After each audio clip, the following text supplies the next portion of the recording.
Hi guys, welcome. And who dat? I'm Joe, and I'm here to preview the Week 12 matchup between the San Francisco 49ers and our beloved, bless you boys, in black and gold, the New Orleans Saints. Saints are traveling to San Fran. The Saints are currently a 9.5 point underdog. San Francisco is playing very good football right now. And our Saints have a tall task ahead of them. So let's bring up the offense first. We've gotten rid of tight end J.P. Holtz and tight end Nick Vanette. Right now we have Dylan Soner on the roster, but he is listed as out for this upcoming game. Some more news on the injury front. Mark Ingram returned to practice.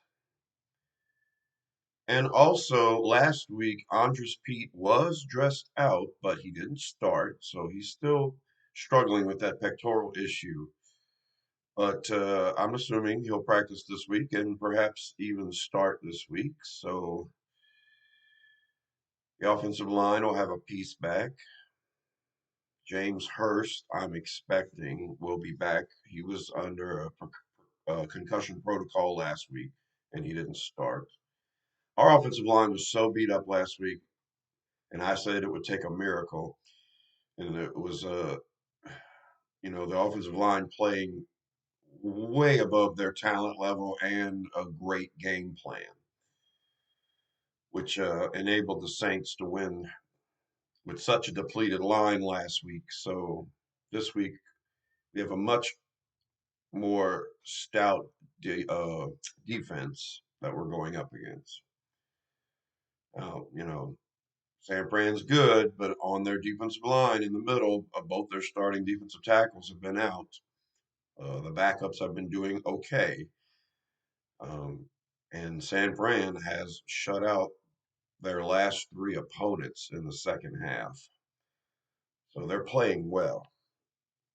San Fran has had the benefit, I think, of taking a lead and being able to run the ball and play a more aggressive defense in the second half in these last three games. So if the Saints don't fall behind,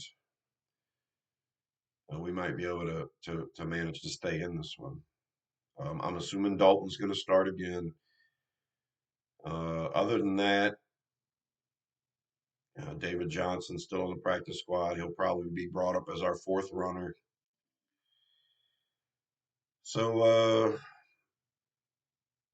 that's our offense, and they're going to have a tough time moving the ball this week. San Fran is susceptible to the passing game. If you have a quarterback and you call the right plays, you can expose them deep. Dalton doesn't get the ball deep out much, but it's going to take another phenomenal game plan for this offense to produce this week against that 49er defense. Speaking of defense, let's bring up our defense. No changes here except both Marshawn Lattimore and Bradley Roby have returned to practice. Lattimore was never put on IR, so there's still a chance he's just working his way back into football shape. So there is a chance he won't play this week, even though he practiced.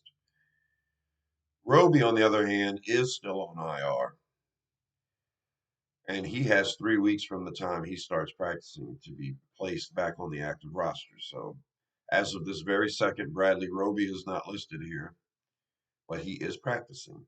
They can determine before the game if these two are going to be able to go or not. And if they do, it's going to be a big difference. The last several weeks, we've had a second year guy, a Debo, and a rookie in Taylor starting on the outside. So we may get that final update later on today. This video is delayed coming out. It's a holiday week and it's a tough one. But more good news on the defensive front. Cameron Jordan and Marcus Davenport, who both missed last week, both returned to practice this week. And I'm assuming both of them are going to play. So, how will our defense stack up against the 49ers offense? 49ers have been looking like a pretty complete team lately. And this defense can get hot and cold, especially the run defense, which is the thing that I worry about the most in every game. Before we talk about the game, here's your offense and defense. That's your roster this week. We'll be bringing some guys up, I'm sure, to fill in the gaps. Let's talk about this game. The 49ers are on a roll. They've won, I think, 3 or 4 in a row now, and Jimmy G has settled down. He hasn't been turning the ball over for the Niners. They have Christian McCaffrey, who we've already played once this year when he was with the Panthers. McCaffrey's not technically their number one running back. They got their number one pounding running back, and they've been using McCaffrey in a lot of areas. Sometimes he's lined up in the backfield with the other back. Sometimes he's the only back. Well, most of the time he's splitting out wide. We were able to get the ball to Kamara out wide several times in this last game, and that's exactly what the Niners did with McCaffrey. Last week, I noticed a few times. Man can line up all over the field. You know, he's a guy we're going to have to account for. You can't just put anybody on Christian McCaffrey. But we are great against tight ends.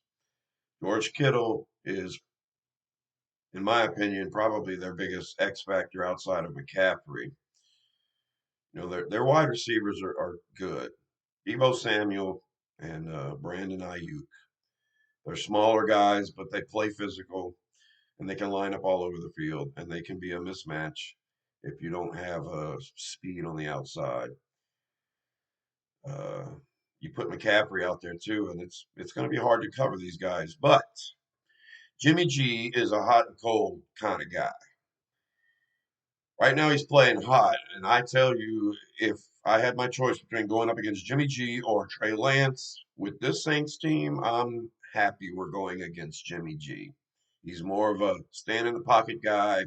Trey Lance is more of take off running, and the Saints don't know how to figure it out kind of guy. So I believe this is. I do this every time. The Saints win, and then I get excited about them. And even though I know that they're not as good as they need to be or could be, I still get excited. I still try to find a way for this matchup to work in our favor. And Jimmy G is due for a bad game. And he sits in the pocket right there where our defense likes quarterbacks to sit. So I'm going to be a little crazy here, and I'm going to pick the Saints to win. If I was a betting man, I'd stay away from this one. But for my preview, I'm going to pick the Saints to win. Not only am I going to pick them to win, I'm going to pick them to win by a bit. Now, I could be crazy. I should be picking the 49ers to win and giving you an option there. But I'm going with Saints 31, 49ers 17. This would be a major statement for this team, even though we're, we're 4-7. We're not that good. If we can beat a team like the 49ers, then we could win a playoff game if we manage to get in the playoffs. You know, we have to do this. We have to put a string of wins together to show that this team can remain consistent, regardless of the injuries. Because last week was the epitome of an injured team, and we found a way to win, albeit a bad team. The Rams last week, formerly in the NFC West with the Saints, and now this week, the 49ers, formerly in the NFC West with the Saints. I think it's a trap game for the Niners, and I think we're going to be able to run the ball up the middle. I think if we call a good game and we keep them honest, that we can make some things happen on offense. We're going to have to stack the box to help the line, and then we can take the top off. So play action pass should work. I want to see a lot of Taysom Hill and Alvin Kamara. And that's my prediction. If the Saints win this game by 7 or more points, I think it's going to be pretty shocking for the nation. And for us Who Dat fans as well. All right, that's it. Go Saints. Let's hope we have something to celebrate this weekend. And I'll be doing a review of the game at the beginning of next week. Subscribe to Rosenfield 10 for more videos like this. And I will talk to you later. Who Dat?